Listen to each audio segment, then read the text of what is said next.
Welcome to the Scott Holland Podcast. It is now August. The weather might be hot and might be at a level of humidity that makes all of us sweat just thinking about it. But folks, we are now in the home stretch of this offseason. Real life University of Houston sports will be played this month. A month from today, we'll all be digesting week one of the college football season. But tonight, we're going to be doing our customary leading off of the season bold predictions about the Houston Cougar athletic season to come for all teams that the Cougar sponsor at the intercollegiate level. And not for the first time in our show's history, we are also going to have some college sports realignment news to kick off the season. As well, on a more personal note, as I just alluded to, our little podcast reached 9 seasons in existence tonight. We have now produced, folks, more seasons of content than a classic American TV show like Glee or The Sopranos or The OC, Orange is the New Black, Dawson's Creek, and your personal favorite, Dustin, my friend and co-host MASH. So, Dustin, how are you handling this level of us reaching in this podcast 9 seasons later? Did you think we'd be doing this almost a decade after we started recording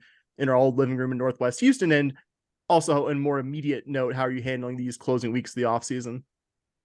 Well, that was a lot of questions. Let me, I gotta break those ones down. Did I think we would have made it to season 9 when we first started? No, I wouldn't. Yeah, I same. don't know if I've guessed that we would have made it to season 2 or 3. When we first started, we just kind of was like, I don't know. No one's doing it. Like, it sounds kind of fun. And then our first episode's fantastic. It sounds like I'm like literally my mouth is over the microphone, and it sounds like you're like at the end of a long hallway, like yelling it. What do you think about this, Dustin? You'd be like, I think Tennessee Tech is going to just like previewing the Tennessee Tech, the first game of the Tom Herman era. I think very serendipitously. I think dovetailed a nice little period of Cougar sports. Sorry, I'm talking over you. Yeah, but no, I'm excited to be still here talking to you in season 9, and excited to be adding Bobby as our full-time third host of the show heading into season 9. And just I kind of have this weird feeling of just like everything is new and improved across my life right now, because the Cougs are heading to the Big 12, so it's a transition there. Personally, my life just moved, found a place with my lovely significant other, and moved over the summer, so we're doing that together. And then all of a sudden with the podcast, we got the extra host going on, doing some video maybe and throwing that up on the internet. So someone might be looking at my face right now as I talk. I know, right at the beginning, I was just kind of doing this and like slumping over my hand. I was like, oh snap, people might see me. I got to like sit up a little bit and look like I'm trying not to look bored when I'm not talking. But no, everything is, so, I mean, I'm generally excited. Wish the football season and the volleyball season, soccer season, all that was even a little bit closer, because man, those last few weeks feel like they're going to just drag on, because I'm super ready for some Cougar sports. But generally, got to say, pretty excited. Got some whole realignment excitement that's been, hurting my work productivity a little bit for the last week or so. So just all kinds of things going on right now. And I overwhelmingly good for the most part. So I'm doing well. Certainly, last but not least, officially, I think for the first time as a co-host of the Scott Holland Podcast, Bobby, how are you doing and where are you joining us from tonight? I am in lovely Fresno, California for work. So if my audio isn't the best, it's because I couldn't fit my microphone in my suitcase without checking my bag. So I'm trying to sound as good as possible, but I am at a lovely Town Place Suites in Fresno, California, just waiting to do this podcast, and super excited to join you guys. When you guys started 9 years ago, I just remember like being so excited for you guys. And I remember we had a little project that we tried to do when we were in college called the Scott and Holman blog. And I remember we broke down all 126 teams in Division I football. Well, and only 126. Did we actually finish that? No. I don't think so, because we started and we did not finish. Yeah, I did. Oh my god, this is way too many damn teams I don't care about, like hardly any of them. Which I realized, and I was someone who was so gung ho about it. And I was like, oh, this is. And that was the year I got in the car wreck and broke my back.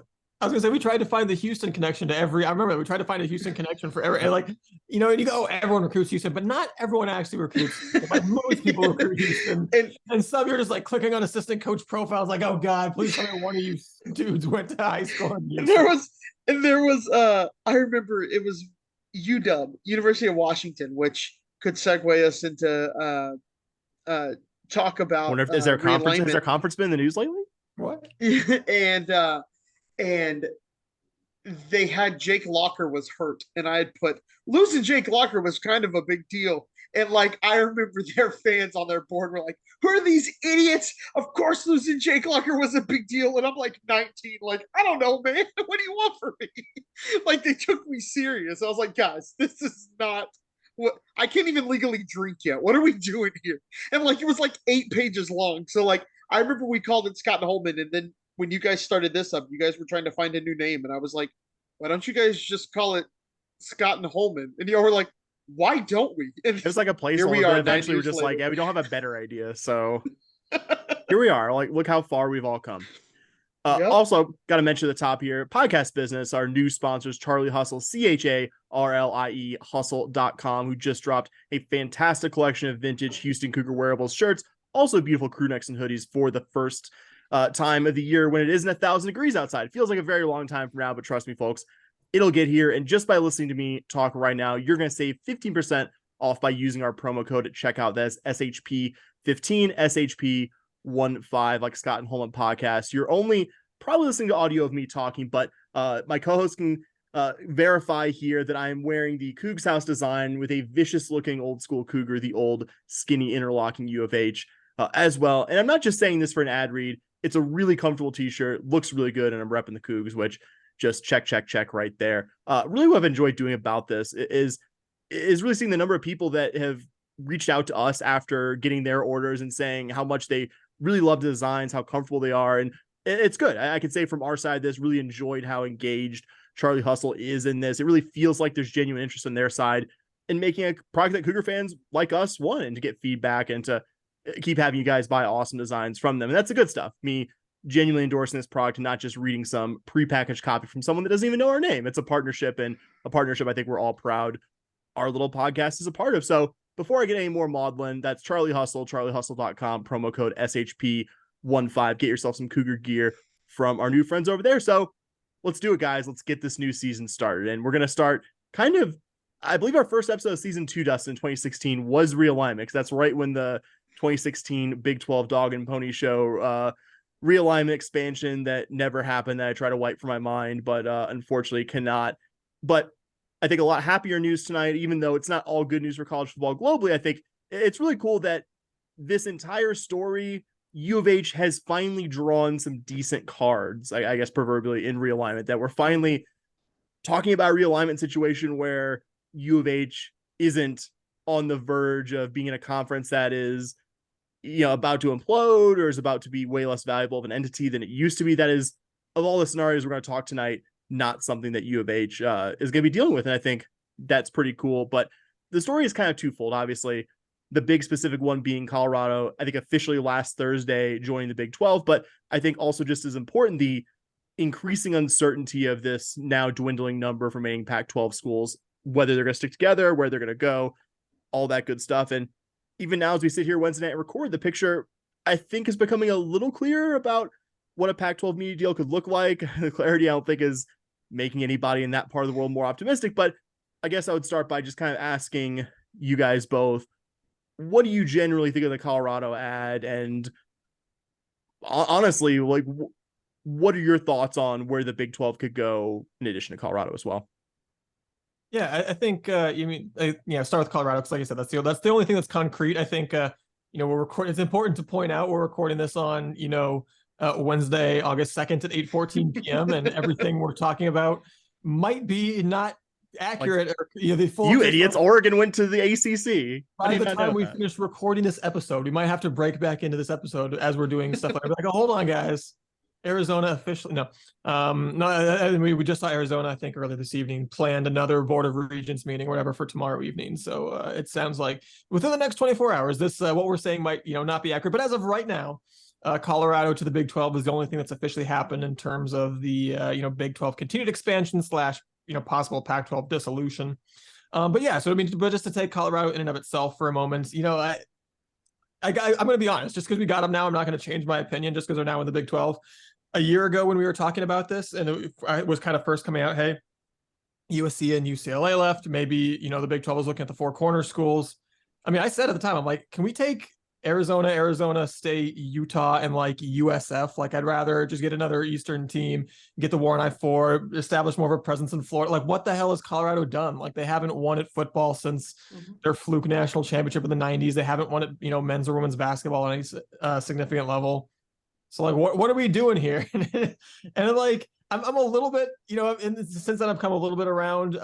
It's still kind of a meh hire. One of the things that worries me or weirds me out is people keep talking about Deion Sanders. I'm like, man, you don't make a conference move for a coach who, let's be honest, if he does real well there for a couple of years, is just going to jump to another school for more like, but he's going to Florida State eventually. Right. Like if that opens up and assuming he does well enough, assuming he doesn't flame out at Colorado, which I think is entirely possible.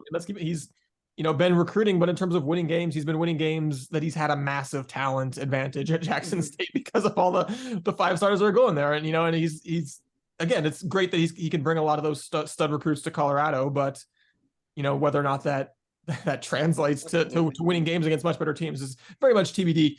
But I think there are good reasons to invite Colorado, though. They're the main show in town in a big city and in a big state. Obviously not in Denver, but for the city of Denver, they are the main attraction there college-wise, and certainly in the state of Colorado, that's true.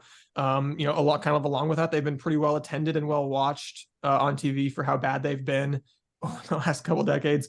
Their basketball team has, their basketball, both men's and women's, are kind of trending in the right direction, and obviously we know that that's very important to Brett Yormark. And it seems like from what I'm reading that they're kind of ramping up their overall spending in athletics, which is good. So I think the best argument in favor of adding Colorado is that you're bringing them in not because of what they have been for the past 20 years. You're bringing them in because of what you think that they can do over the next 20 years, right? It's the same as, when you're signing a free agent in Major League Baseball, something like that. It doesn't matter what they did for their old team.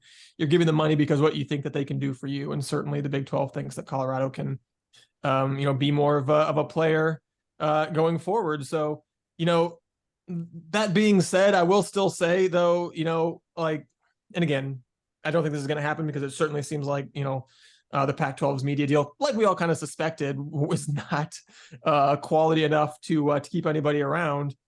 If it had come out reasonably okay, if Kliavkoff had pulled a rabbit out of his hat after Colorado left, and the media deal is just enough to keep anybody else from leaving because it's just not quite worth it. And then, the Big 12 has to go get UConn and all sports to get a 14th and balance it out. I've been like Colorado and UConn, that's what we're doing. Like, it's cool to get another marquee, basketball program in the conference, but that's what we did. So, I guess it ends all's well, it ends well. In that it sure looks like, the Big 12 is going to have their pick of how many of the four corner schools and which of the other four corner schools that they want at this point. But yeah, I don't know. Colorado in and of itself, not the most overwhelming. We've been talking a lot in football about how, this is just a conference with no dead weight, and, remains TBD that the Deion Sanders can prove that Colorado can finally not be dead weight, which is what they've been for most of the last couple decades. Yeah, I think Colorado, like Dustin said, I really can't add a ton to what Dustin said there, but yeah, they're fine. You get the market, you get that Colorado market where they are the top show in town. So it's really hard to argue against that. And I think maybe there's some familiarity with some of the other Big 12 schools having Colorado having been in the conference. Yep. But the big thing for me that I take away from all this, Sam, you mentioned it, that we aren't, we're not the one presenting the PowerPoint that has to tell people why we should be in here. We get to watch the PowerPoints for the first time. And that's super exciting. We're finally where we want to be. And Dustin, you said, you bring them in because of what you think they can do. It's a lot like us, right? You didn't bring us in because what we've done in the past. We didn't play great last year. We had the good year football wise. Our basketball team's pretty good. And I'm not saying that we're not better than Colorado, because let's be honest, we've had more football success, more basketball success. In pretty much every sport, we've had more success. But you're bringing us in for the potential that they could. And I agree with just bringing them in for Deion is one of the most ridiculous things I've ever heard. And I don't think Yormark was like, oh man, we got a chance to get Deion in our conference. I think there was a lot more to it than that. I think we can all agree on two fundamental points. The first one being that this is a move whose biggest tangible value is destabilizing one of your direct competitors, the Pac-12. Mm-hmm. Colorado has had, I think, well-documented on-field challenges, but the Pac-12 losing a third school in 24 months, or excuse me, 13 months, when your long-awaited media deal is still in an ominous limbo, that's not going to be anything for a negative for someone who is your direct competitor. That this conference losing a team, any team, has value to the Big 12. It's not great, I think, that we've gotten to this point, but we can't just get sentimental now. Like, I think really there were a lot of forces that, thought about like breaking the Big 12's back about 2 years ago when the Red River schools left. I think this is where Brett Yormark has the Big 12, and I think it's the right move at this point. I think the second point is that we've seen a lot of realignment the past decade or so that's gotten rid of great regional and conference rivalries. And I think this is the opposite. Bob, you kind of alluded to it. Boulder, Colorado, and that alumni base, I think, might have more in common in terms of their political and social beliefs with the California school alums, with the PNW schools in the Pac-12, but it was a weird sporting fit. I think we can all agree to that. There's just something fundamentally off to me about Colorado playing like Cal or Oregon or Stanford or Arizona State. I think Colorado should be playing like K-State, Oklahoma State, Texas Tech. I'd say Nebraska, but unfortunately realignment has probably ended that one as a regular feature at the end of the season. You don't think they're coming back from the Big Ten? Nope, don't believe so. Even though I think Nebraska, I would say with this one, even though I know Nebraska is not going to turn down the great Big Ten money, Nebraska should be playing the kind of lower Great Plains schools like Oklahoma State, like Oklahoma, like Colorado, all that stuff. And I think this is a team going back to playing at least some of a group of schools that has shared history with. And I think we don't see that a lot, I think, with realignment. And I think that's a fundamental good. But I mean, there's a lot of red meat if you want to be critical or skeptical of the Bulls. This is a program that's been to 3 bowls since 2005. And that same stretch only has 2 seasons with an overall record above 500. I think calling Colorado Buffalo football a program in a rough patch is selling it short, and saying this is a bad run or a product of the Pac-12 move, I don't think is wrong. I think this was a program that was in decline before the Pac-12 move happened. And Deion Sanders has certainly made this program a lot more buzzy. I'm curious how long he's willing to stick it out there, either if he starts winning or if this thing just becomes too stressful and too much of a hole. Unbearable for a guy who's ungodly wealthy and doesn't need this to be anything other than just like an ego trip for Deion. And if that sounds negative and that's betraying how I feel about Deion, so be it. But I think you said, Dustin, it's not a doormat men's basketball program. They've made the tournament 5 times since 2012, all of them coming under their current coach, Tad Boyle. They're not a great basketball program, but they're not one that I think is going to dilute the quality of the Big 12. I think really the only way we're going to be able to judge this is seeing what happens in the next 12 months or so. If it's just getting Colorado and UConn, yeah, I think I agree, Dustin. That's kind of meh. But if this is something that fundamentally destabilizes the Pac-12, and not to get ahead of ourselves, we're talking about the 4 corner schools joining the league, then I think we can agree this is the move that accomplished exactly what Brett Yormark and the Big 12 decision makers intended. Yeah, I do wonder about that. I'm kind of curious though, like long-term, what happens if you wait a little bit instead of aggressively going after Colorado? I mean, because I think the thing that destabilized the Pac-12 more than Colorado leaving is the fundamental reason why Colorado was leaving. It was because they knew that the media deal. No, I agree. Right? Like, just so to me, as much as, and there's been so much weeping and gnashing of teeth because Brett Yormark has been pretty honest. He hasn't since he got here about, hey, yeah, we want to expand and we want to do it by poaching Big 12 or Pac-12 schools. He's not exactly been, shy about that getting out there. And, I don't know how many times he said it explicitly in public, but certainly the fact that we've seen a nonstop stream of articles in the media, like people in the Big 12 are leaking that, even if, I don't know to what extent Brett Yormark is just explicitly saying it, he's, maybe using some kind of, code. Politician speak, whatever. But yeah, no, I mean, the reason that Colorado joined the Big 12 and the reason why other Pac-12 schools are rumored to be on the verge of doing so as well is because their media deal sucks, which itself is kind of the result of a huge number of missteps along the way. It's been kind of like well talked about how, when the Red River schools left, that the Big 12 ran to them and was like, hey, what about like a merger or an alliance or something to help us out? And the Pac-12 turned their nose up. The Pac-12 could have just, there was a lot of reporting afterwards that they got like pretty close to inviting U of H and TCU actually, because, those were the schools that were cosmopolitan enough for them that they thought that they could possibly be bothered to associate with, and just generally thought they were too good for the yokels and in Lubbock and Stillwater and whatnot. Never mind whether those programs were better than some of the ones or would have been additive to the conference. So, I think. Sorry, go ahead. Just saying that they sat around and waited until the last second to get their media deal done. If the thing that Brett Yormark did the destabilized the Pac-12 wasn't talking about how wanting to add Pac-12 schools. It was the fact that he jumped them in line, got the media deal done, and then left ESPN and Fox with a, little scarcity of other money that they were ready to devote to trying to blow away the Pac-12. And, and all of a sudden the Pac-12 is presenting a deal that all reports is primarily, Apple TV based, streaming online, something that their, university presidents have been pretty clear that they didn't want. It's amount of money that at its base is well under the Big 12 money, which is something that the Pac-12 presidents have been pretty clear that they don't want. And yes, there's tiers, or if they get so many subscribers, they could get more money. That's basically what they did with the Pac-12 networks, and it was a disaster. It's why they're in an absolute disaster. It's why they're in this situation in the first place. They're not gonna subscription model, but maybe if we have some insane number of people suddenly develop this huge passion for the Pac-12 now that USC and UCLA aren't there, then we're going to be able to compete. No, I mean, it doesn't have exposure, it doesn't have money, it doesn't have security. The three things that pretty much every Pac-12 president has been clear that they wanted. So Brett Yormark killed the Pac-12 in the sense that he outmaneuvered George Kliavkoff on the media deal. And I think that's all there is to it. I think whether UH had added Colorado, right away aggressively or not, or had just been keeping their cards real close to the vest about whether or not they wanted to poach anybody, I think you probably reach the same conclusion either way, in my opinion. And, there was that article that came out, last year, maybe earlier this year, about the absolute disaster that was the Pac-12 network and how it was just hemorrhaging money. And like you said, Dustin, just the university presidents were clearly not happy with it. Those athletic programs were basically subsidizing the Pac-12 network and their plush headquarters. Where was it? Like downtown? It was right by AT&T Park. So it was like San Francisco, in the most expensive part of San Francisco, like one of the most expensive markets.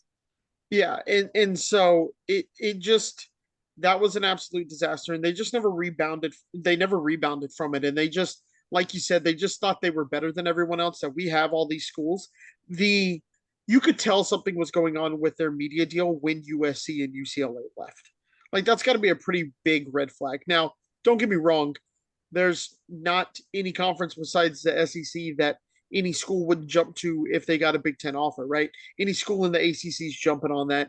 Any school in the Big 12 is jumping. Any school in the Pac-12 is jumping. But for them to jump in as suddenly as they did, it really showed that the writing was kind of on the wall with their TV deal. And I think that it, has finally come to fruition. So. Yeah, I mean, the fact that they went that long without announcing the TV deal, like, Kliavkoff, his best, ridiculous lies. Like, no, it's taking this long because our deal keeps getting better and better. And I mean, the fact that, less than a week after Colorado left, which you'd think, if anything, would complicate the TV deals, the fact that you just no longer had a school that you had previously been, talking to the networks about having, all of a sudden, less than a week later, that wasn't because the deal suddenly got done. That was because Kliavkoff had been trying to polish the turd that was the best option that he had, and wanted to keep polishing until he absolutely had to show it. And then when Colorado left, all the presidents got impatient. We're like, hey man, show us that turd or we're out of here. And then he turned around and it was a turd. What a surprise. Yeah, I loved it media days when he was like, it's so good that I can't even show you. I just want the focus to be on football. You read my mind. It was one of the funniest things when he was like, it's so good that it'll be the focus of this. And I just want everyone to talk about how our teams are going to compete for a championship this year. And you're just like, it sucks. That's the only thing any of these schools care about is the TV deal. And you're like, nope, not going to talk about it. Let's focus on football. Get out of here. Get out of here. One of the podcasts I listened to, one of the co-hosts was actually there at media availability, Richard Johnson of Sports Illustrated. And he said, everybody, when Kliavkoff said that line in real time, the TV deal is good, but we're not going to talk. We're going to focus on football. I'm not going to talk about the focus on football. Just everyone there was credentialed media just did a double take. And apparently, behind closed doors afterwards, some of the Pac-12 brass were like, wait a minute, something good, give us some figures. And he kind of just hemmed and hawed. And I think Colorado was probably the most upset of that. And I don't like fanboying conference commissioners, especially when there is so much we don't know about what college football or college sports are going to look like in the medium term future. But obviously, like you said, Dustin, once again, Brett Yormark making the right moves for the Big 12, not being myopic and letting the flaws of Colorado keep him from making a move that, again, that's not the thing that's most destabilizing the Pac-12. I agree with you. It is definitely the media rights deal, George Kliavkoff, and before him, Larry Scott, just fundamentally mishandling what the Pac-12 did with his media product.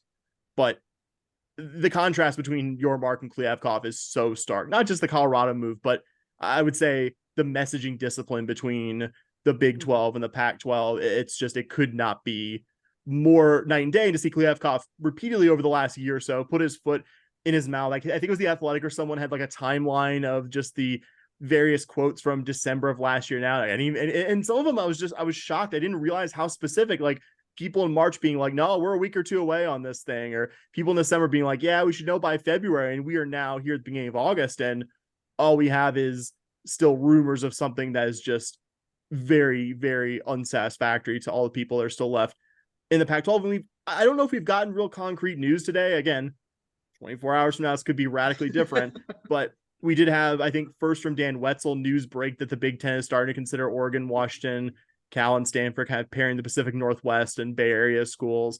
Like you said, Dustin, Arizona having another, I think it was Board of Regents meeting tomorrow night. So everything right now is still feeling preliminary, but I think nobody is now really enthusiastically like, yeah, the Pac-12 can dig its way out of this one. It really just does seem like a matter of time before that conference, as we know, it is over. And I guess we'll throw it to y'all to say that, like, I think it's necessary that the Big 12 has played some part in this. And I think the only people that can really be blamed for the destruction of the Pac-12 are the people that ran the Pac-12, and I guess USC, UCLA, and the Big 10 maybe in some order behind that. But I don't know, it still doesn't feel great, does it? Like, it still doesn't feel great to see the sport become already kind of suffering from lack of the regionality that I think makes college football really exciting.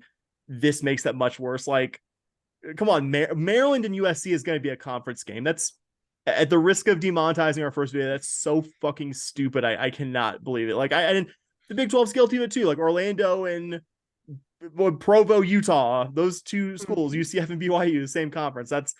It's kind of the world we're in now. And I think this just tilts college sports and college football more specifically more in that direction. I think we can all agree that that's not good, right? Yeah. No, it sucks. Yeah, I don't think any of us lean too hard into like the old timey things should always be how they were back in my day way of looking at things.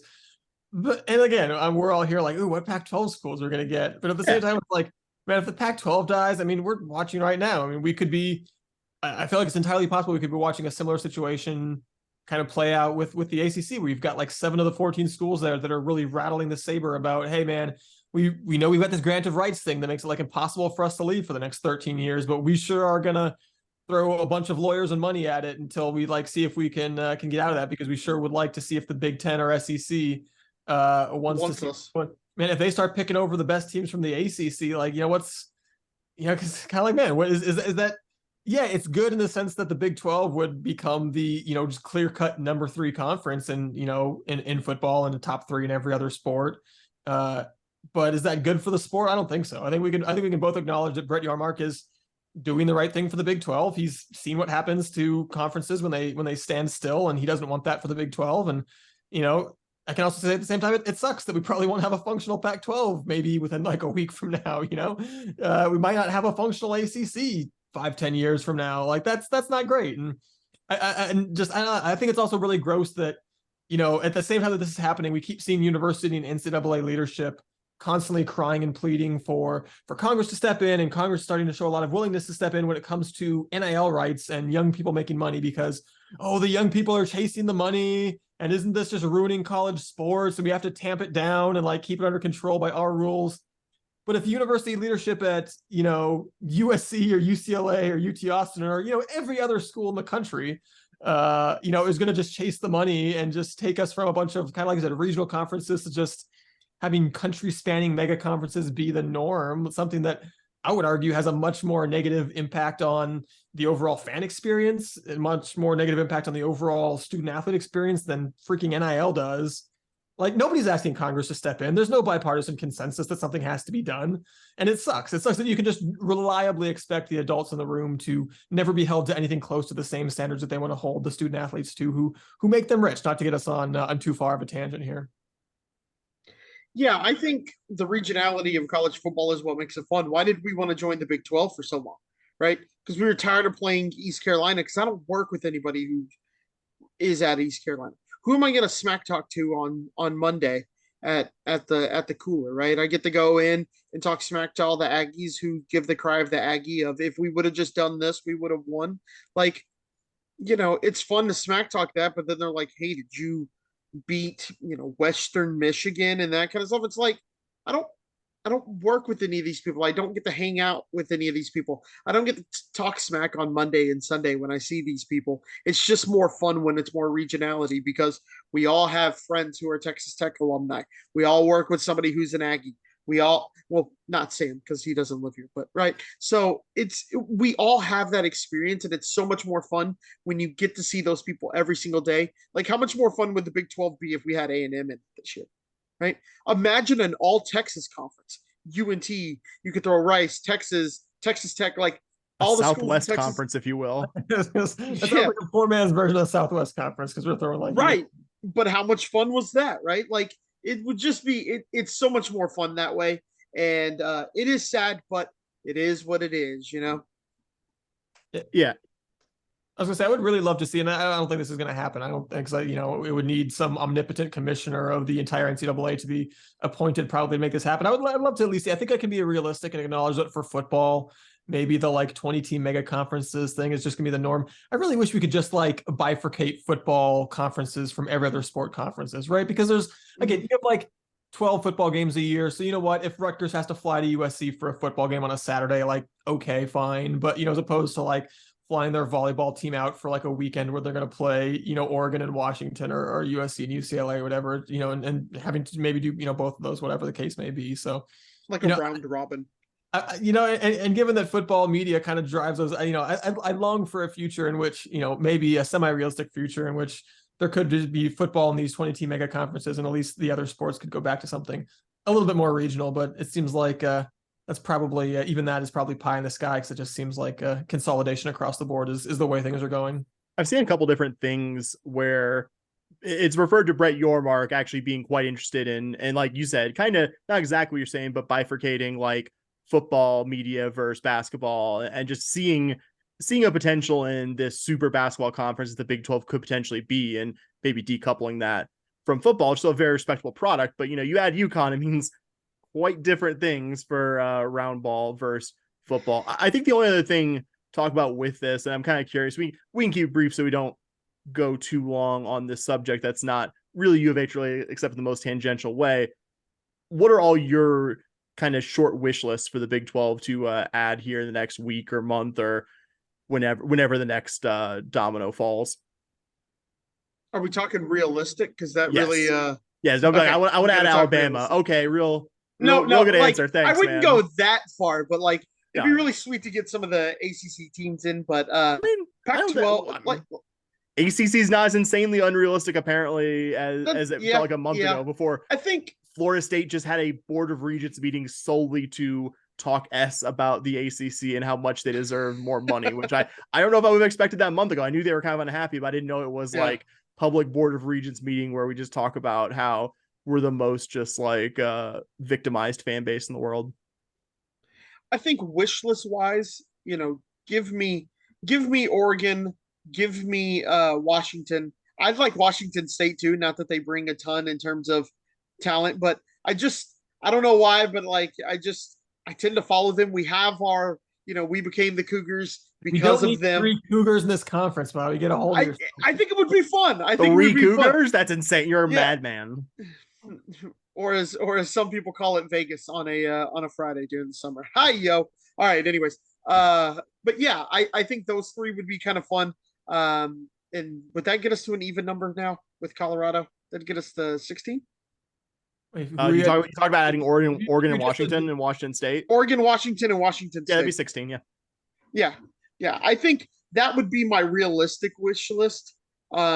Just because I would like to have Washington State for it to be a bit a little bit. We'd have 3 Cougars. We got all of our Cougar stuff from them. Like it would just be kind of fun. And we could have the Pullman Moscow market. You gotta have the Pullman Moscow market locked down. That's a huge market. That's a a great market. So I think those 3 would be fun. If we're actually talking, I'd rather add Stanford than one of those, but Stanford just feels like a Big Ten institution if they're not a Pac-12 institution. So Yeah, I was gonna say my wish list. I mean, I've been clear. Are you gonna sell me on Oregon State, Dustin? Or are you gonna be like, Corvallis is a really we need that beautiful place to go? Corvallis market. No, I mean, I was clear. Like I said, it's kind of funny. Some of the things that from this week are just coming back to things I remember saying a year ago when it was first floated that the Big 12 was interested in the four corner schools. And I'm like, yeah, okay, if we're adding four though, if we're gonna essentially destabilize and break up the Pac-12, like why not go for Washington and Oregon? Like those are the two most valuable, entities in the Pac-12 right now. So the reporting today that it's like, oh yeah, the Big Ten is looking at them. And I remember reading like 4 or 5 days ago, I think it was Brett McMurphy saying like, oh, the Big Ten is actually interested in like Washington and Oregon. They just don't want to look like they have blood on their hands. I mean, which again, I don't even think that they had very funny for the USC UCLA thing. I mean, because whatever, like this is the Supreme Court has the blood in their hands from the 1984 NCAA versus OU Board of Regents or whatever. As soon as you made TV contracts go to the conferences instead of the NCAA at large, that was kind of the writing was on the wall before eventually this was money was gonna do what money does, which is just kind of consolidate power and whatnot. But given that the likelihood that the Pacific Northwest schools are going to the Big Ten, which it looks like, assuming that's like, because that's if I had my wish, any three they're in the Pac-12 right now, I think you have to take Arizona, Washington, Oregon. I don't know how you take any other three, just given the support the especially with Arizona being a school with a large international reputation, and Yormark really wants to grow the conference internationally. They're real close to the Mexican border. He wants to do a lot of stuff in Mexico. They certainly enhance the basketball brand in a way that no other available Pac-12 school really does. And then Washington and Oregon are kind of obvious, I think. But assuming that Washington, Oregon, Stanford, Cal maybe are off the board of the Big Ten, like it sounds like is going to happen, I think. I don't know. It's really hard because I think you go for Arizona for sure. And I like Utah a lot because I think they've just been really strong in football and getting the Holy War in the conference I think would be really cool. That would be cool. Yes. No matter what conferences they're in, that's a game I always try to watch because it's just always really fun and just a wild bonkers game. And I think if you're trying to sell media rights again in the future, it's a nice thing to have in your pocket to be like, hey, this game that's going to draw insane number of eyeballs is a Big 12 conference matchup, and you can sell that. So I'm a little bit tepid on Arizona State. I feel like we're probably going to end up with maybe all three of the other four corner schools, just because Arizona's going to go, hey, we want to. It sounds like they want to bring Arizona State along, so I think the conference will go along with that, and I think Utah will. As much as Utah is resisting it, which one of the more insane things can we talk about that has happened from this is like after Colorado had left, there was some reporting that Utah was essentially like not returning the Big 12's calls. And they're like, I understand having some like, hey, we're really thankful that this is the conference that scooped us up out of the Mountain West and allowed us to become a power conference. We want to show them some loyalty, but you got to have a contingency plan, man. Your conference might not exist in a week. You got to start taking phone calls from the life raft that's floating by you right now. So I don't know. I guess at the end of the day, if I couldn't get the any of the Pacific Northwest, I'd be real tempted to go Arizona, Utah, UConn, just because I can kind of buy into the basketball thing. I'm okay having the one dead weight football school just to get another like marquee. If you could add Arizona and UConn to this basketball conference, come on, that would be ridiculous. Yeah, but you have to deal with UConn fans again. Oh yeah, I don't know. I'm also very tempted to just say Arizona and then stop at 14. That way you have more logical space to expand when and if the ACC starts becoming a little bit more vulnerable down the line. So I think there's a lot of options out there. There's none that I'm really too upset about other than, like I said, if we only get UConn, but that seems like pretty unlikely at this point. Yeah, I'd absolutely be in favor of Oregon and Washington joining, even if it was just for the next 4, 5, 6 years kind of thing, because those are big time athletic programs, and selfishly wouldn't hate the occasional Oregon or Seattle trip to watch the Cougars, but I don't see it happening. We've already seen some smoke that the Big Ten is interested, and I think those two would bet on themselves that they will now or very shortly get a Big Ten invite. I think there's some superiority complex there too, earned and unearned, that I think would keep them from making any kind of commitment to being in the Big 12 for any period of time. So I think my answers to this one are kind of vanilla, just reuniting the four corner schools, the two Arizona schools in Utah joining with Colorado gives you an even number, 16. It means your newer members, BYU and Colorado, are on a bit less of an island geographically, though Boulder to Salt Lake City or Boulder to Phoenix isn't exactly a short drive. And I think all those schools offer something. I think Arizona most clearly. I mean, that men's basketball program adding it to what's already the number one conference in the country, the Big 12. I mean, I think that's a move that's on par with the SEC adding the Red River schools. And Zona,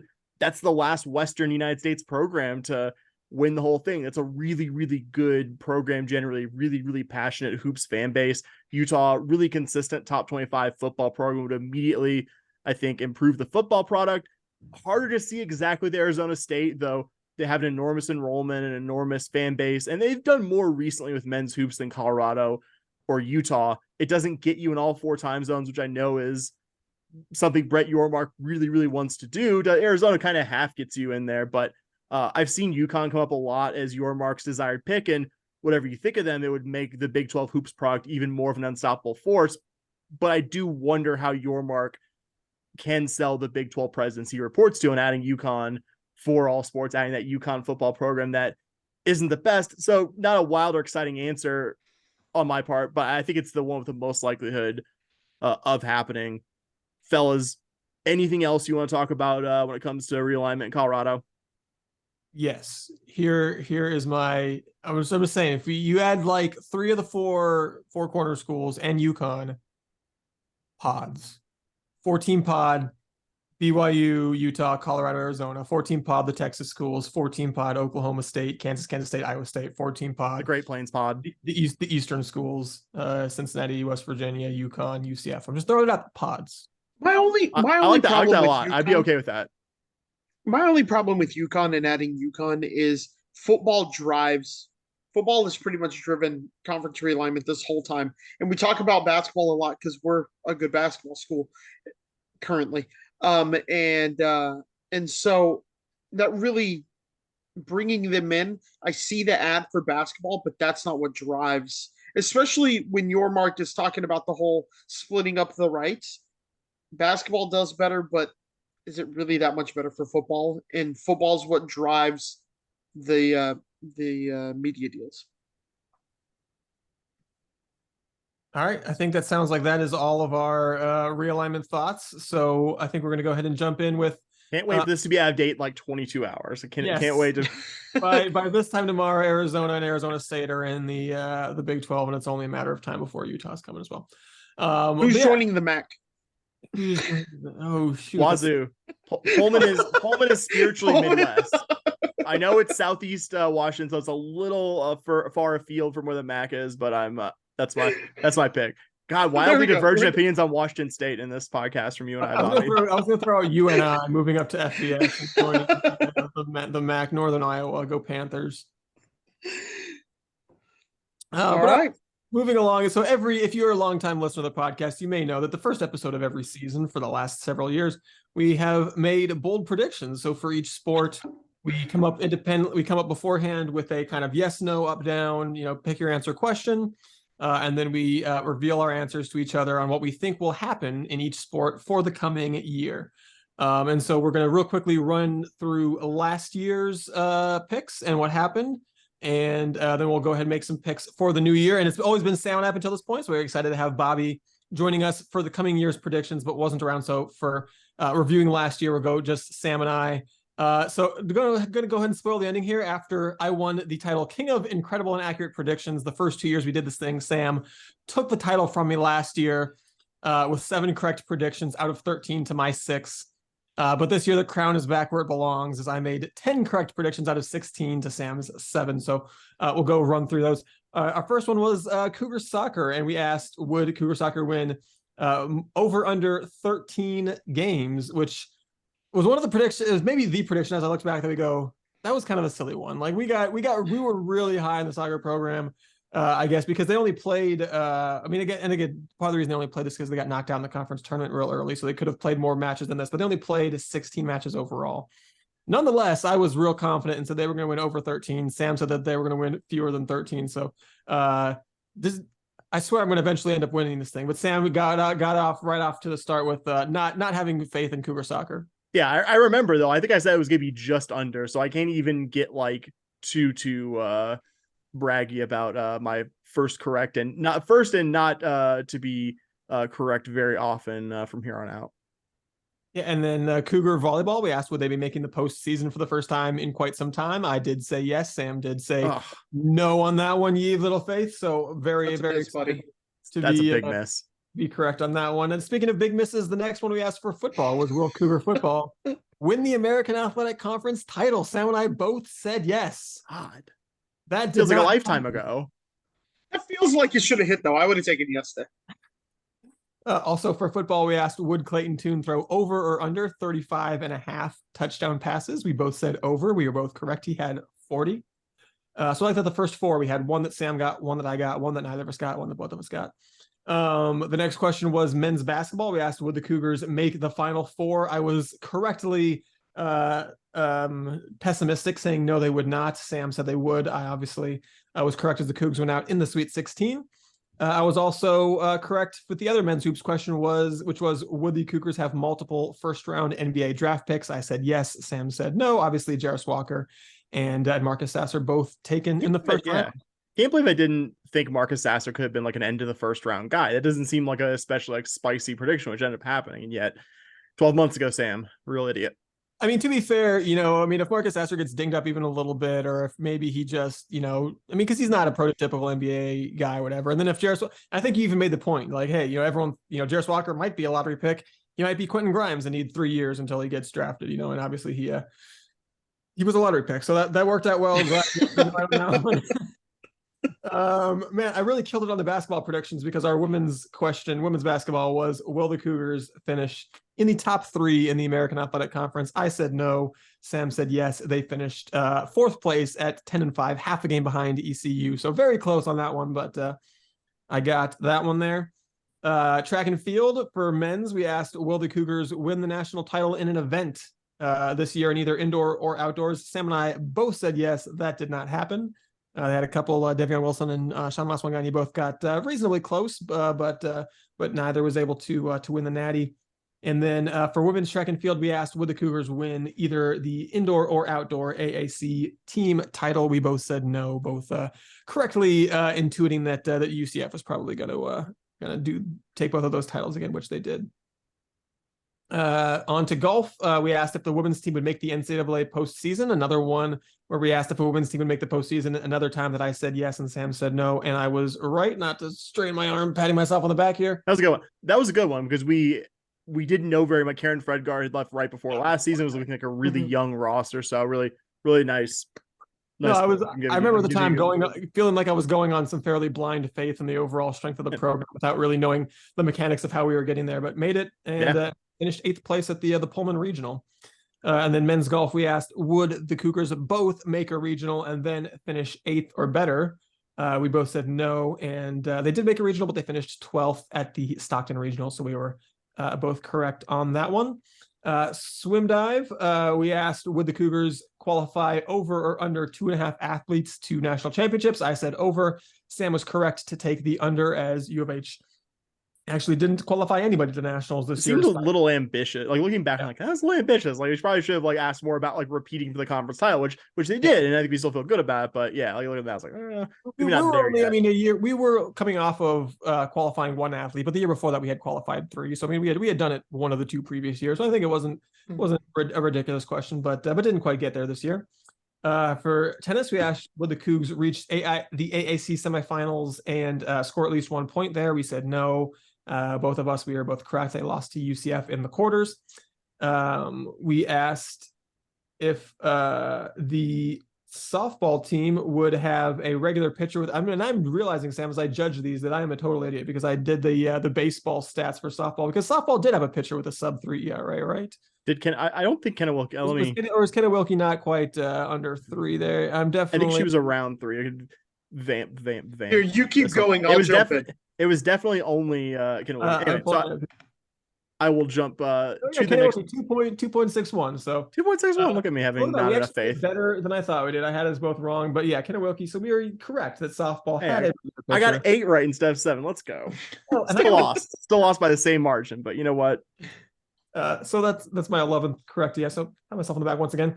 And then we asked if Cougar baseball would make a regional. I said yes. Sam said no. So that was another one in Sam's column, as the Cougars obviously missed out this year. And then broadly, we asked if the Cougars would win over or under 5.5 AAC team conference championships. And I said under 5.5. Sam said over 5.5. That was one more for me, as the Cougars had 4 this year: men's golf, swimming and diving, volleyball, and men's hoops in the regular season. Yeah, considering I was kind of penciling in at least one track title and I guess a football one, considering how we both answered that one, don't feel as bad about that one. But yep, third time in 4 years, Dustin. I'm worse at predicting stuff than you. Maybe we can make it fourth time in 5, or maybe I can finish between you and Bobby. That's the great thing about being the start of the season. You know, the hope is high, and you don't get to see you being wrong over and over again about the past season. He's filled with hopium, folks. My goal is just to not finish DFL. That's my goal. If I don't finish DFL, which I got a 1 in 3 chance, so I was gonna say it's tougher this year, because if there's 2 people and you just finish, you don't win. It's like, okay, well, I didn't win. If you finish, you finished 3, third. That's worse. That's much worse than just losing second out of 2. So we'll see how this goes. You're gonna record the season 10 episode with a dunce cap on. I think that's the answer to that one. Yeah, I'm not going to promise. It's like fantasy football punishments. Like, it's like fantasy football punishments where, like, you have to sit in a Waffle House for 24 hours. It's like, oh, this sucks. I'm not gonna That's where you gotta film next I'm not gonna season. sit in the Waffle House, but if I do this bad next year, I'll wear the dunce cap.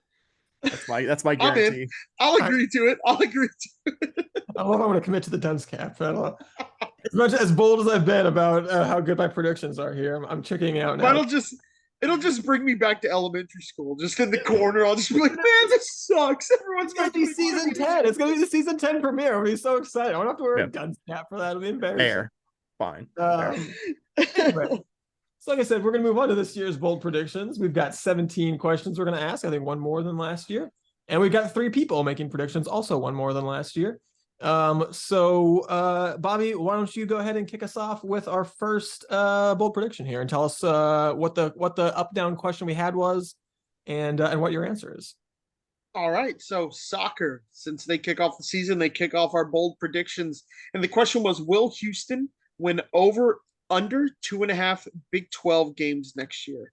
Just for everyone's knowledge, Houston, we finished 11th in the RPI out of the 14 programs in this year's Big 12.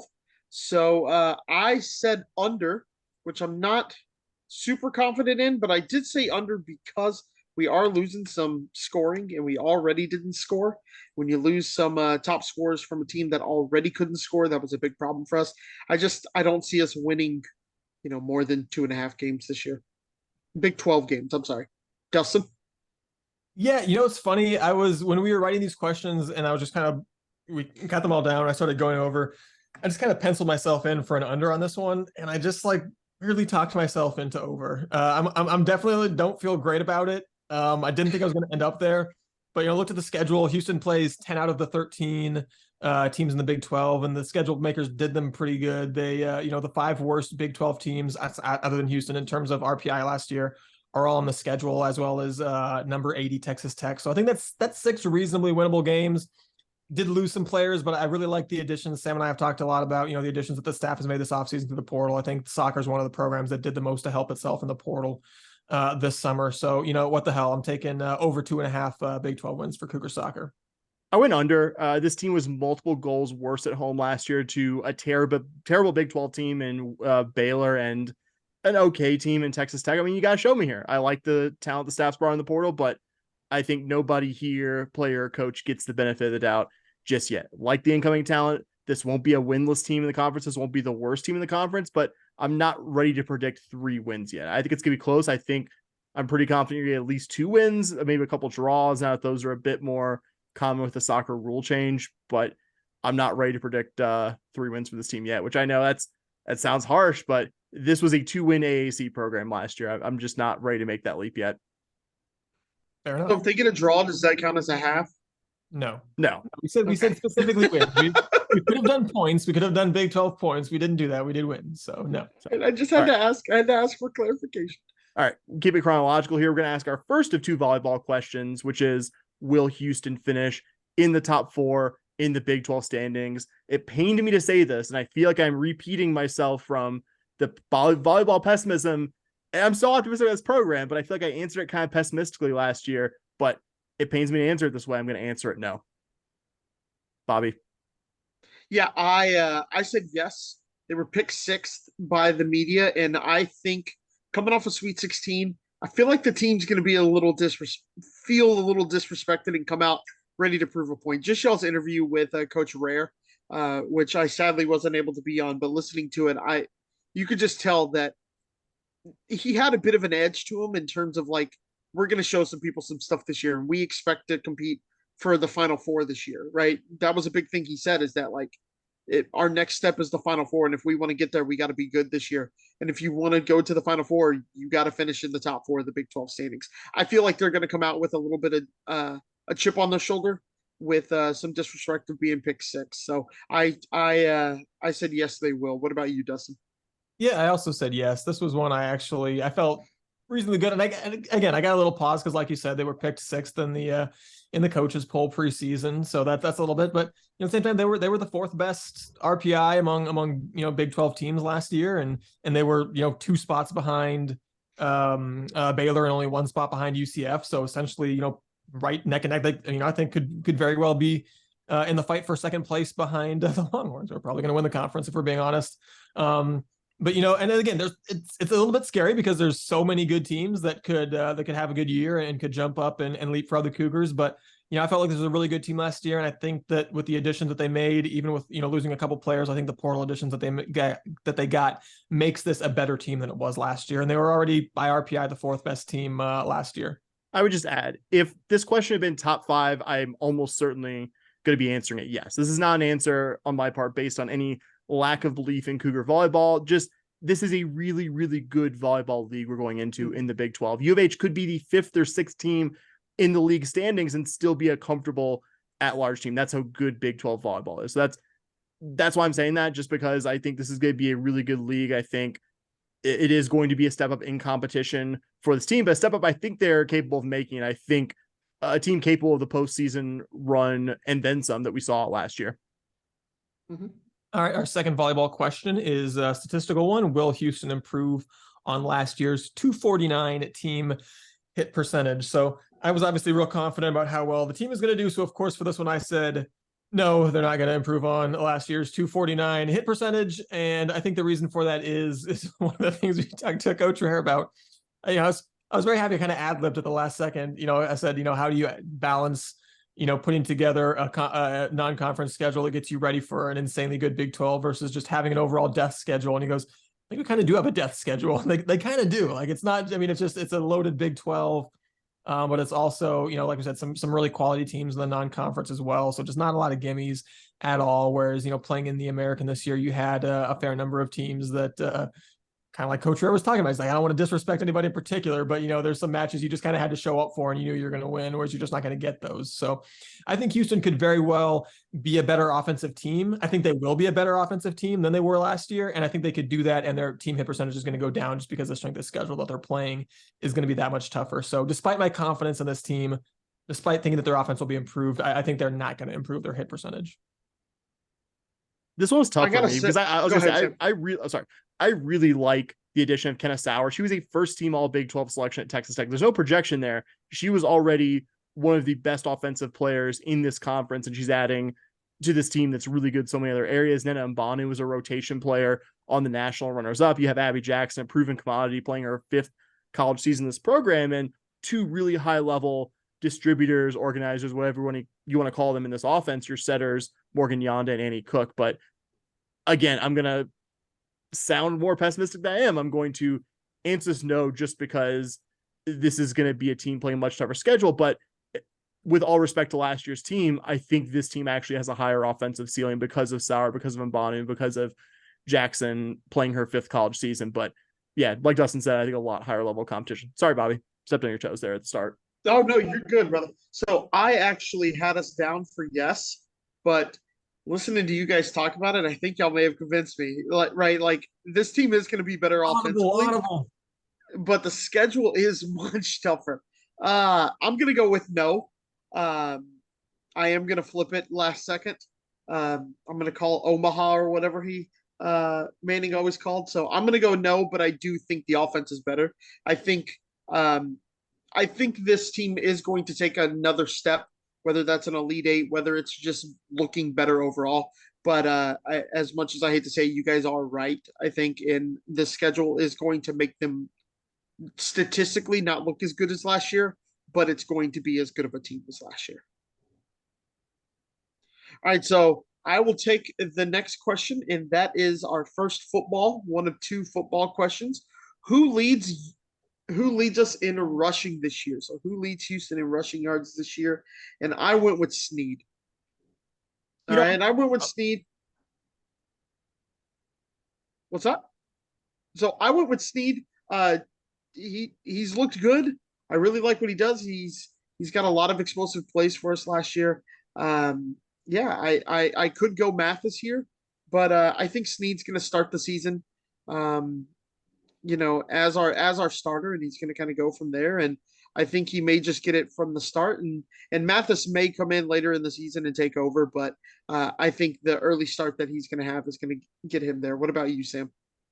So I started with a different answer. I actually started with Mathis, but like you, I'm going with Stacey Snead because I think last year of your two returning backs, Snead and Campbell, I think he showed the highest ceiling when he was healthy last year. And I do think it's going to be a really close running back by committee situation where a not huge number of yards separates whoever ends up being the lead guy from ends up being number two. But went with Stacey Snead just because I think the potential with him and what we saw last year when he was healthy, I think I'm betting on that more than the experience of Mathis and whatever we saw from Campbell when he was healthy last year. Dustin. Yeah, I think it's funny because unlike every other question that we did last year, every other question we're doing this year, which are all like yes, no, two answers. There's a lot more than two answers here. I think Mathis is a good answer. I think Snead's a good answer. I think Brandon Campbell's within the realm of possibility. He's a good defensible guess. I don't know if Parker Jenkins or Rashawn Sanford are going to get enough touches to be in contention. But ultimately, I'm going with none of those guys. I'm going with Donovan Smith. Clayton Tune led the team in rushing last year, despite being kind of an injured fifth-year guy that they didn't really want to run with that much. I think Donovan Smith has more capacity to get some rush yards this year than Tune did. And I think we're going to do running back by committee to such an extent that I think it's going to give Donovan Smith a chance to sneak up and get the rushing yards title.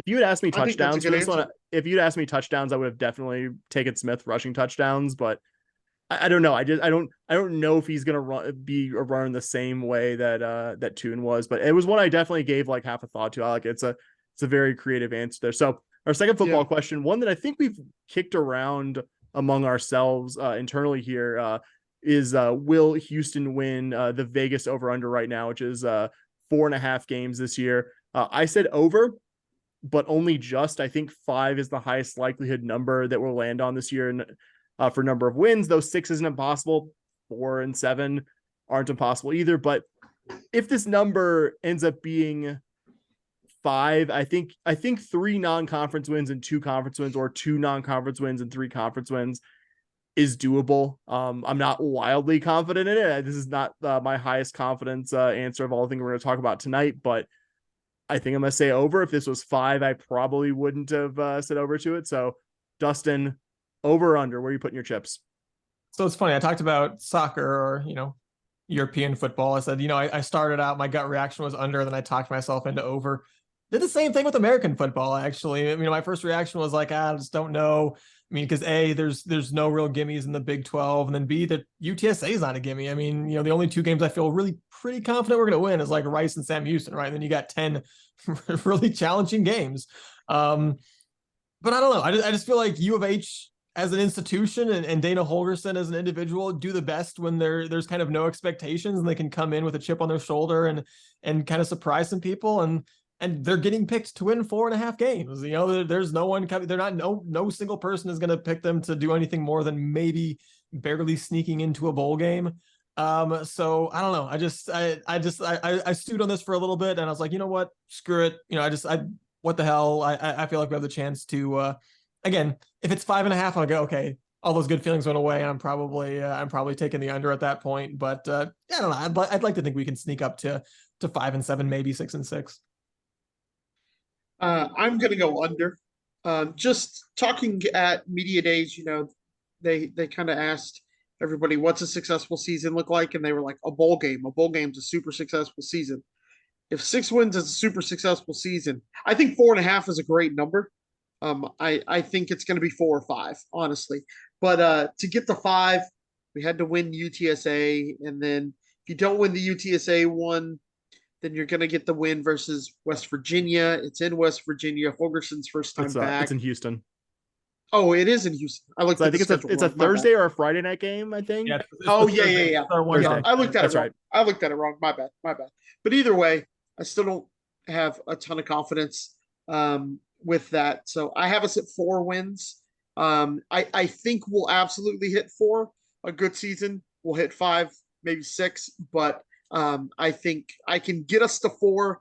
I have to cross my fingers to get us to 5 to 6. So that's why I'm going 4. But I think 4.5 is a great number. All right. Next up, we got the first of our 2 men's hoops questions. And in this one, we asked, will LJ Cryer score more or fewer than the 15.0 points per game that he scored for Baylor last year? And I mean, big step up in competition, transferring the Big 12 to the Big. Oh wait, no, the Big 12. It doesn't make sense. Just kidding. No, I took the over. I think he's going to fill in for the Marcus Sasser role, nicely. It looks like he's going to be kind of the guy that takes the most shots in the way that Marcus was last year. And obviously, they're their own guys. They're different players, but Cryer, one of the the best shooters in college basketball. And I think that the staff is going to take advantage of that and get the ball in his hands. And certainly, just looking at the scrimmage that I was at last night, it certainly looked like he was very confident and already draining a lot of shots, and the team was looking for him to have the ball in his hands a lot and get him a lot of shots. So I think he'll get enough shots to. I mean, because that's the only question, right? It's not is his scoring ability enough to do that? We know it is. The question is, is he a big enough part of the scoring mix? Because there's gonna be lots of guys scoring points. There's gonna be lots of guards that need to see the court. But I think we're gonna find enough minutes for him. I think we're gonna find enough shots for him that he can clear the 15-point mark. How about you, Bobby? I took under, but just under. Like I think he's like 14.5, something like that. I think we're gonna see Terrence Arsenault kind of step up and kind of take the next level this year. So I am going under, but just barely. So yeah, I think he was their 3rd highest scorer at Baylor. I was surprised to find out that they only scored 2 more points a game than we did, because I never really thought of us as like this high flying, high scoring team, even though we clearly were. So just kind of gut feeling, I felt like it's under. I think he'll be between 14 and 15, but I do think he'll be under. Sam? And there's gonna be a fair amount of balance. I said more for this one. There's going to be that balance. You have a number of good guards and wings. You're going to have a lot of guys who can rightfully demand the ball. But I think Cougar fans, shocked's the wrong word, because I think people generally know that, hey, this guy was a really good scorer at Baylor, but I would say almost certainly will be the best pure shooter that we've seen since Kelvin Sampson has been here. We've had some really great players, guys who could score in a lot of different ways, but I don't know for all the, and I'm not saying again he's better than necessarily some of those guys, but as a pure shooter, LJ Cryer is it. He is really that good. I think he is going to be somewhere between 15 and a half, 16 points per game. One of the best pure scorers in the Big 12 this year, because I mean, frankly, he was at that level last year too. I think the test is going to be really not related to this question, but how effectively he's able to defend to the Kelvin Sampson standard. That was something Cryer himself acknowledged that he needed to work on, and something he wanted to work on coming to the Cougar program. So I'm going to say, join Dustin, say more on this one. And Bob, up next. Sorry. Who's up next? Is it me? It's you, Bobby. Oh man, my bad, guys.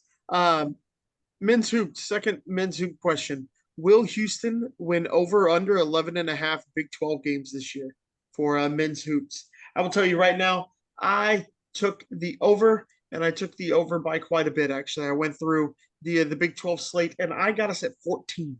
I have us beating Cincy both times.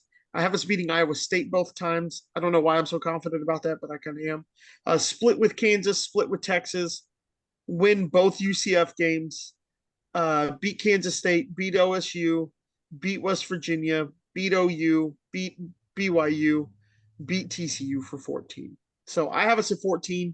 And I think if we can pull that off, I think we got a good shot at winning the conference title. What do you think, Sam? So I don't know if I am 14 wins in the Big 12 bullish, because this is going to be a murderously difficult league. Like, don't know if I am like, I think we can beat Iowa State and Houston. I'm not gonna say I'm like wildly confident, because I'm not wildly confident about any Big 12 game that's not UCF or BYU, even not so much. I know BYU wasn't that great last year. Provo is a not easy place necessarily to go play and win at, but I still have the Cougars just above that. I think this is going to be a 12-6 team. I kind of looked at the schedule and went game by game. I mean, not every game's going to fall exactly how you expect, but I thought 12-6 was realistic. But I will say, if this team goes 11-7, if this, so that definitionally right under the total that we set for this question, the two teams that went 11-7 in Big 12 play last year, K-State and Baylor, were both 3 seeds in the NCAA tournament. So if U of H goes 11-7, heck, if U of H goes 10-8, there's still a good chance this team gets a pretty high seed in the tournament. And I know Cougar fans aren't used to seeing those high numbers next to the losses, but I mean, just is magnitudes better of an opponent than what we've seen the last few years. In the American, so I'm going to say over, but maybe not as bullish as you, Bobby. Dustin?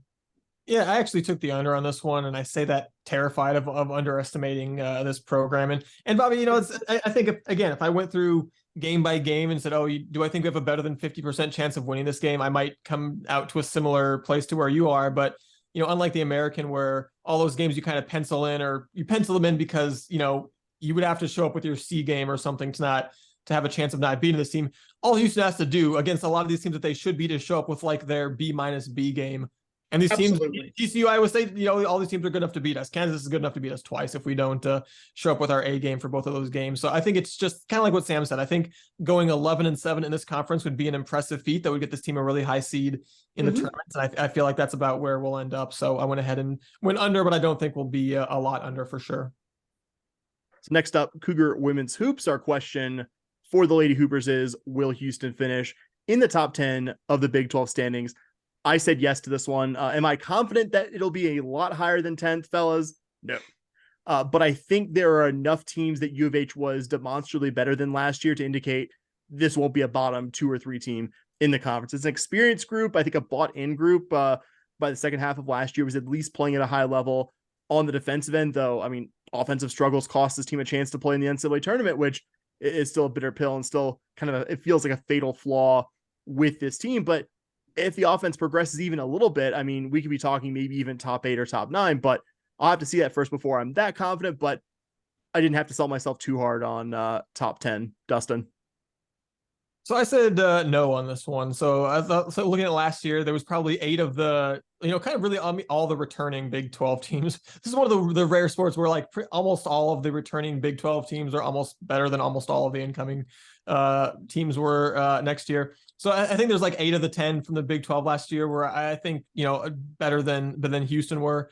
And, you know, I think Houston's got some good players returning, but, you know, I think losing Tierra Young and Tatiana Hill hurts. I think the transfer haul was all right, but not great. You know, I liked it. I didn't love it. And I think you just look at the other programs, you know, like UCF, who, yeah, Houston was comfortably better than UCF last year, but that's a program that's used to being good. I don't think they're going to stay down too long. I think TCU, BYU, Texas Tech, those are programs that aren't going to stay down for too long. And I just felt like there was a decent chance that 2 of those 4 teams kind of overtake U of H and the other 8 kind of, you know, stay in front of them and U of H slips into the bottom 4. Yeah, I have us finishing in the top 10, so I'm a yes on this one. You know, I think we're returning a decent amount of talent. That team, like Sam said, second half of the season last year actually looked pretty good. Had that run in the conference championship game, even though they couldn't quite, or tournament, even though they couldn't quite close it out. I think the team, again, like Sam said, I'm not trying to copy him too much, but it's a bought-in team. I think that's one of the big things that helped him, that helped Coach Huey keep his job, is that his team's bought in. If you go to their games, they play for him. So I think they're returning a decent amount. They already finished in the top 10 in the RPI last year. And really, there's no choice if the staff wants to keep their jobs. I think a top 10 is really a must for them. So I expect to see some desperation kind of deal come top 10, even though you raised some really good points there, Dustin. All right.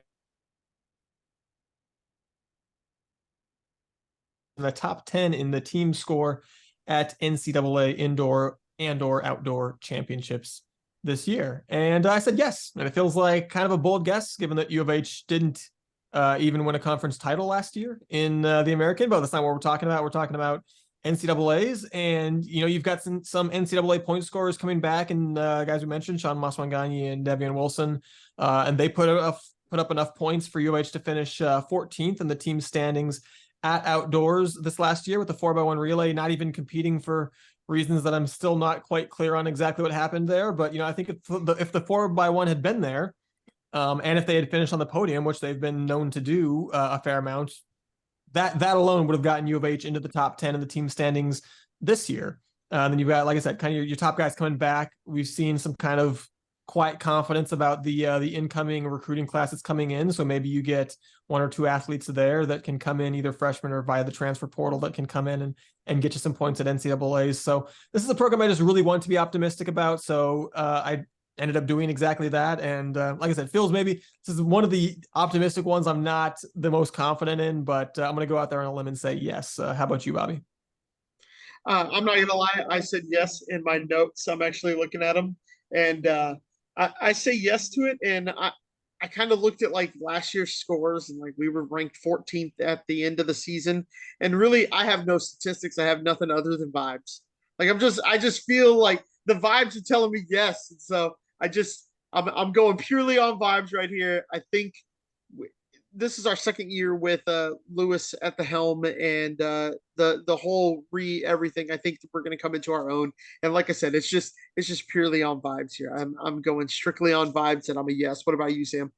I'm gonna say yes as well. I'm basing this on the fact that you're getting back three athletes who made it to NCAA outdoors and scored: John Maswanyani, Davion Wilson, and Christian Sampe. If even two of those three improve, you're in good shape. I'm betting on the fact that I don't expect U of H to have the same situation last year where the men's 4x1 won the American title, looked like a serious contender for NCAA outdoors. But I think, and don't quote me on this, but I think it was an academic thing, but don't know for sure. But whatever the reason, couldn't take that group to outdoors. So none of this is a hard to envision scenario for me. So that's my pick, that you get better performances from one of those three and you get the 4x1 back there scoring points as well. And that gets you right in the top 10. And that's assuming there isn't another athlete out there who's like maybe this coming year's Davion Wilson, who is like a good athlete, but maybe not someone that we had penciled in before the season to be one of your top performers at outdoors. All right, so women's track and field. Will U of H score points at the NCAA indoor or outdoor championships?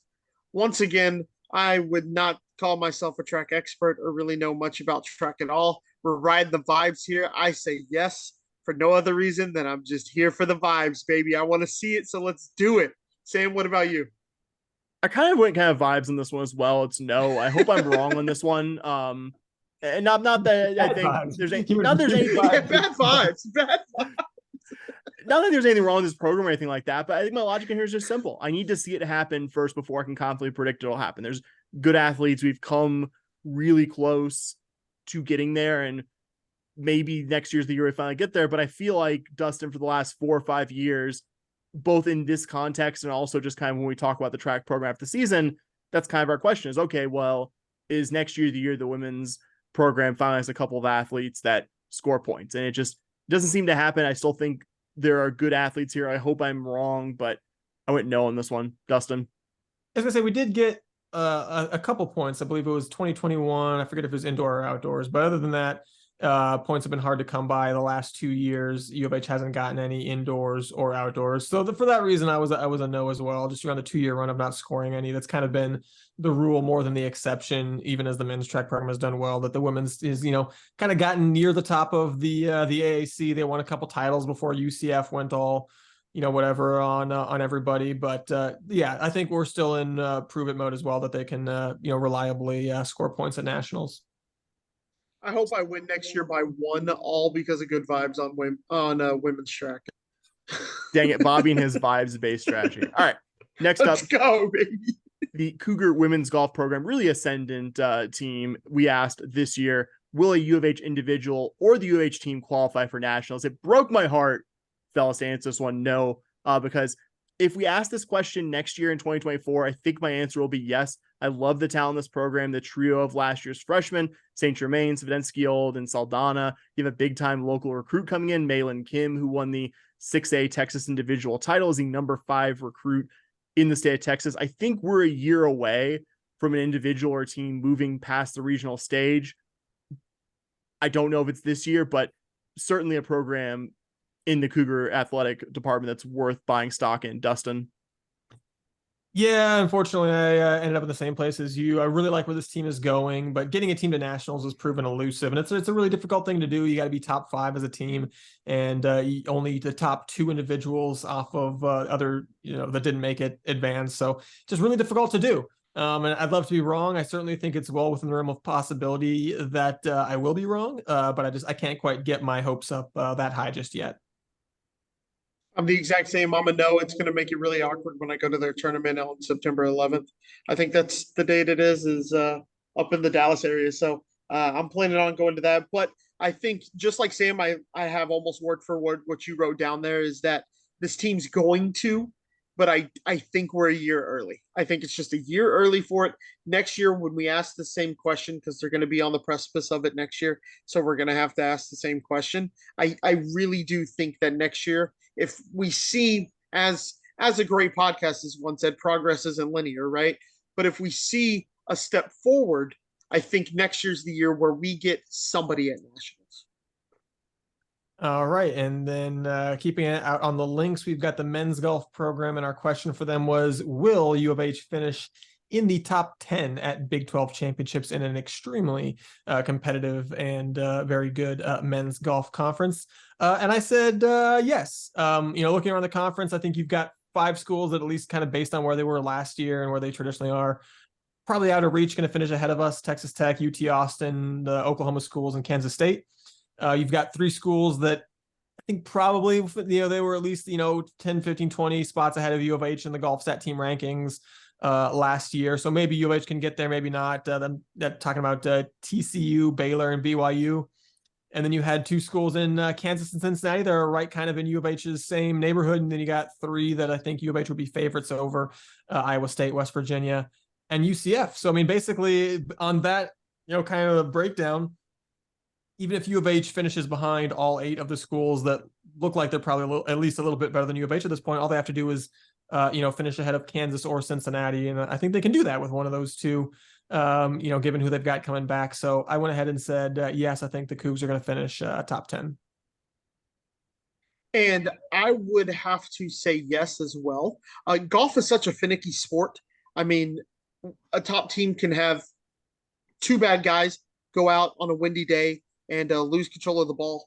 And next thing you know, you're putting up 278s and your team is plummeting down. I think there's a lot of luck in golf. I think there's going to be a lot of instability, right? Like the top teams are the top teams. They're good all the time.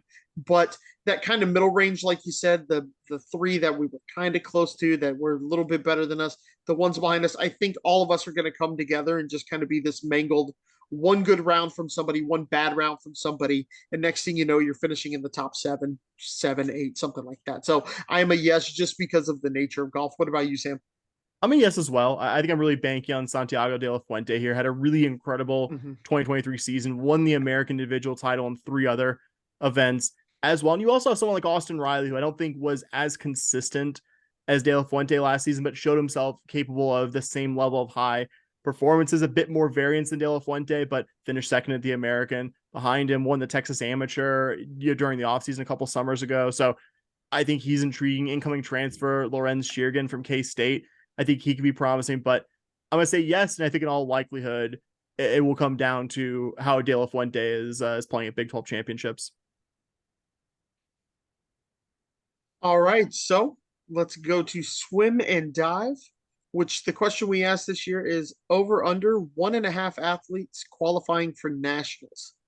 So I have us going under, and I'll be honest, I'm basing this off the fact that we didn't really have anybody qualify this past year. Going over and getting 2 from 0 just feels like a lot, pretty much for any program. If you said this about any of our programs going from 0 qualifiers to suddenly having 2, I would be a little wary of it. And then Yeah, it just seems like a lot in a pretty big jump. I think the team we were talking about women's golf being one to buy some stock in. I think swim and dive is the same way, but I don't know if we're going to quite get two to nationals. We may get one, but two just kind of feels like a lot. So, Sam, what you got? Yeah, I'm under as well. Like women's golf, if you ask me this question or similar one a year from now, I'd probably say yes. I think if you had made that number over under a half, I think I would have probably said yes. I think we'll have somebody at NCAA championships. I feel like we're close, but if I had to guess, I think we're still a year away from Tanika Jameson Sponge getting more than one athlete to that level. I labored over this one, but I'm going to stick with my under here. Dustin. I hate that we had 3 questions in a row now that we all agreed with each other, but I also took the under on this one.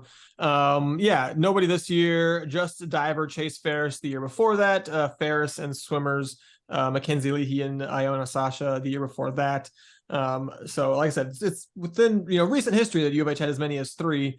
But Tanika Jameson, great job of coming in and immediately winning back-to-back AAC titles, but she's yet to show the ability that Waka Murka had to get multiple athletes qualified to nationals. Nobody that she's recruited has yet qualified for nationals. So don't mean to be a downer on a program that, like you guys, I am positive on in the long run, but I'm going to be a cautious no on this one this year.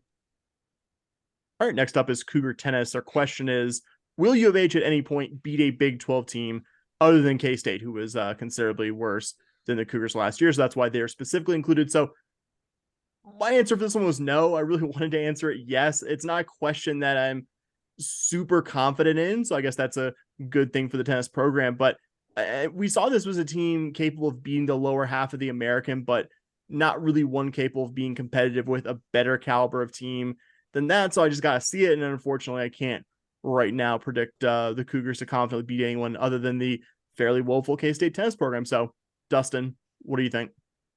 So I really wanted to say yes on this one, and I think there's actually a good argument for yes, which is that the Big 12, and they did this last year, I assume that they're going to continue doing this, actually plays like a conference schedule in a way that the American Athletic Conference does not for tennis. They just kind of, U of H would schedule like 3 or 4 of the nearer tennis programs, but I think what I assume is a budgetary thing. The conference didn't want to fly Cougar tennis all the way to East Carolina or vice versa. So we never really saw this team ever play ECU or Cincinnati in tennis unless we would, grab them in the conference tournament or whatnot. So I expect that U of H will actually play. I think it was like a 9 or 10. I think it was a 9 because I think they did a full round robin. So, haven't seen the schedule yet, but I expect we might actually get 9 or 10 conference matchups where, normally you get like I said, we've been getting like 3 or 4 and then you go to the conference tournament. So there's a lot more opportunities this year to actually get that win.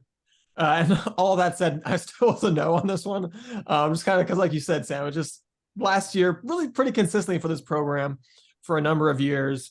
They play bad teams, they win. They play kind of the real teams, they lose. And aside from Kansas State, most of the conference pretty good in women's tennis. So I just don't see us beating anybody other than maybe the Wildcats. Yep, and I won't necessarily disagree with anything you guys said, but just so we don't have matching, I wasn't super sold on my answer. So just to switch it up, I will say that we will beat somebody. Vibes. And I will also tell you right now that I didn't know that about the conference schedule, and I didn't notice that. You guys are much better researchers than I am, and I like the fact that we have like 9 opportunities. So I'm going with it. Let's go. All right, and then getting to the bat and ball sports, we're going to start with Cougar softball, and our question is, will U of H do better or worse than their 2023 run differential, which for the season was negative 48 runs? And I said they're going to do actually worse than that. And I didn't want to say that because, I love all the lineup additions. I think this lineup could be really stout, and I think this is going to be a lineup that opposing pitchers are not going to be real thrilled about facing, because I think we're going to have 8 or 9 pretty good hitters in this lineup, and we're able to score some runs in some teams. But I'm just really not sold on the pitching staff just yet.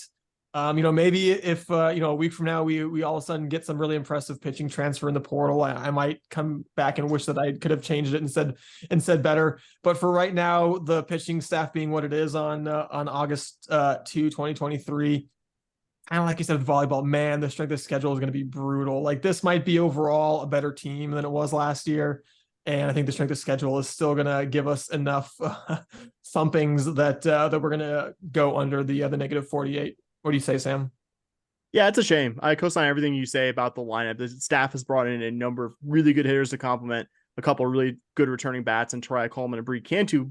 But unless something changes between now and the start of the season, there's not enough pitching to predict that. It's going to be a much tougher league. I do like the addition of Shelby Smith from Seton Hall, both as a hitter and a pitcher, but that's one pitcher. Nicole Badu was a big recruit, could be awesome, but she's only made one D1 appearance. We have no idea. And really none of the other pitchers I've seen coming in look like they're capable of pitching a lot of innings for a Big 12 team. And that's a shame because I'm pretty confident this team can hit, but pitching's just too much of a question mark. So I'm going to say worse. Bobby? I'm going to go with worse. You guys have said pretty much everything. This just has the feeling of a team with the lack of pitching that we're kind of seeing that's going to win games like 12-10, but then games where the bats just go cold, because that happens in bat and ball sports, that you're going to lose 8-1, and that's going to totally mess up the run differential, right? I don't see this team getting into many 2-1 games where they, eke by a win and have to play small ball to eke a win out. I really see this going like not super well. Like you're going to score 12, but you're going to give up 10. Right. But then the games where those bats go cold, it could get ugly in my opinion. So as if it, for whatever reason, the Big 12 had decided that they were going to let the Longhorns and the Sooners leave the conference a year early, but only in softball, I might change my answer. But I think those games alone might doom us on this one. Yeah. All right, we're gonna close. All right. Oh, step on your toes there. Yeah, because we still got baseball, buddy. We still got baseball. Buddy. And we got a general. Yeah, and a general question. Exactly. Two questions. All right. So baseball. For like the third time in 4 years, will U of H baseball make a regional? And I said no. I hate saying no. I want this team to make a regional. I can't think of anything that could happen in U of H athletics outside of outside of somebody winning a national title that would make the three of us collectively happier than this team playing in a regional. This is the sport where we bonded as friends. Like we had football, we kind of had basketball, but baseball was where the three of us would just show up, and it would be the three of us, y'all's old roommate, and it would make us so happy to make a regional. But I just don't see how this team goes through the Big 12 schedule and still does it.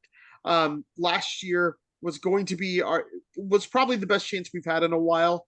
And if you start out slow like that, you're not going to be able to do what you did in conference last year this year. So, Dustin, what do you think?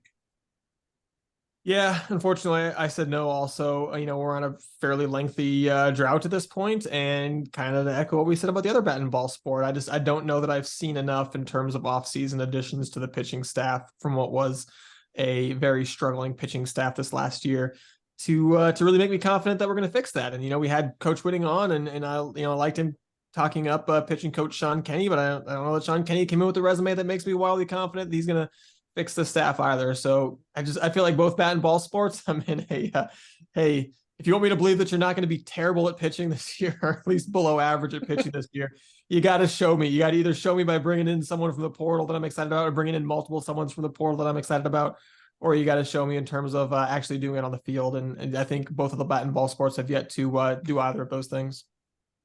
Yeah, I'm a no as well. Very similar to softball. I believe this team will be able to score runs, but pitching is that big unknown, and it's been a big unknown for this program for a while now. Sean Kenny could be awesome, but this team had a 6.27 ERA last year and is about to go into a much tougher league. I think you're excited to get Justin Murray back, also to get Kyle Calametto and Jose Torrealba back after both of them missed most of last year injured, but there's still not enough there for me to confidently predict that this team's going to do something it hasn't done in 5 seasons. I think they'll hit and field well. I think we're big believers in Ross Kivett and really like the addition of Matt Rada from Alabama to the staff, but broken record here. I got to see it first. I got to see this team be much more effective at throwing strikes, getting people out than they've been in a good long while. All right, fellas, let's take it home here. Our general question to close out our bold predictions episode: over or under 1.5 Big 12 championships. I took under on this one. I didn't want to. I would love to be talking about a season about a year from now that featured multiple Cougar Big 12 titles. I don't think it'll be 0, but it's worth repeating. This is a much, much tougher league top to bottom than what we've seen the last 25, 30 years. I think men's basketball could do it, but the competition level here is brutal. They're sports where I think U of H could be top half, even top third of the conference standings, but this is no longer the American where we would go into a number of sports seasons and maybe pencil in 3 to 5 Cougar titles against a league that in a resource sense, you were largely outmatching. So I think there'll be some situations last year, U of H is, or this coming season where U of H is in the hunt, but I can't confidently predict multiple titles. Bobby. Oh yeah, I'm under. And really, I would say we have a chance at one. Like we have a really, really, really, really, really good shot at one with men's basketball. But other than that, I don't see it anywhere. You know, you kind of look, you go maybe men's track and field, but there's a lot of good track programs out there. I would venture to take the under even if it was at half, just because I know how brutal this basketball schedule is going to be, and that's the one that I'm most confident in. So I am going under. Dustin? I mean, theoretically, men's basketball could do it on their own, right? Because I think we're counting regular season and tournament titles. So I mean, theoretically, they could. You think we're going to sweep the Big 12 men's basketball titles? He said theoretical. Yeah, he said theoretical. Possible. Fair enough. And like I said, and even that, and then you go, okay, which again, I'm kind of with you, Bobby. If we had set this at the half, I'd have been like, I think I would have taken the over at a half, just because I think I would have as well. You know, maybe men's basketball gets one of the two. I think that's entirely possible. They could get one of the two, but yeah, you start looking for like dark horse candidates after that, and it's like, yeah, I don't know. I mean, because it's, you know, kind of we talked about, if you want to be in contention for a Big 12 title, you got to be one of the best 5 or 10 teams in the country. Like that's in a given sport. That's the standard now. That's usually who wins the Big 12, is someone that's one of the top 5 or 10 teams in the country. And like I said, I think once the Longhorns leave, I think this volleyball program is going to be in contention for Big 12 titles. I think once the Longhorns leave, the swimming diving program could be in contention for Big 12 titles. You know, there's maybe some other programs that could get there, but yeah, it's hard to see even too many candidates to kind of sneak in and steal one as a dark horse. You know, if we had like if there was a volleyball Big 12 tournament, I'd go, you know what, maybe like the Longhorns take one of their 1 or 2 losses this year in the tournaments, and the volleyball team sneaks somebody in. fluky beats them. Yeah, I mean, you know, but there's not a volleyball tournament, so you know there's one volleyball title to be had. The Longhorns are probably going to have it, so. Yeah, I wanted to say, okay, maybe men's basketball gets one of the two. Maybe you get a surprise one somewhere else. But man, I had a hard time even finding a second team that I could really pick myself into kind of being a dark horse here. So I unfortunately also took the under. And that's not like indicative of what I think of our athletic program or anything like that. We're going up to a tougher league, and it's like you said, you got to finish top 10 in a sport to do it, and we're not there in any sport but one. And that's, again, at media days, they talked a lot about, we just need time. And really, it's going to be tough for U of H fans this year. We're going to take a lot of losses, and it's not something I'm happy about, but at least we're going to get paid to do it. Right? No, but like, it's going to take a couple of years to really get recruiting up to a certain level. I know we've had 2 years, but that's going over 1.5 Big 12 championships is a good year for most athletic programs, right? Like, and we're coming in fresh. If you told a lot of Big 12 programs that they would get 2 Big 12 championships in a season that wasn't in like equestrian at Baylor or something like that, like they would be ecstatic about it, right? And so to come in our first year, I would be happy with 1. I'd be okay with 0 if we were competitive in basketball. Yeah, I think it's no knock on the athletic program. It's a big step up in competition. I think it's a big step up in competition that we're all excited about. I think the short-term losses for the long-term higher level of play, I think is a trade-off that we're all very excited about. Yeah, I mean, I think if you want to throw one other team in there that could sneak in, I think maybe men's track and field. Yeah. I mean, I think all 3 of us, right? All 3 of us said that we thought that they were going to finish top 10 at, you know, in indoor or outdoor championships, which is, you know, great. But then at the same time, okay, you go, Texas Tech was number 6 at outdoors. No, we were number 14. All I got to do is get up to number 10. Texas Tech was number 6. BYU was number 10. UT Austin was number 13.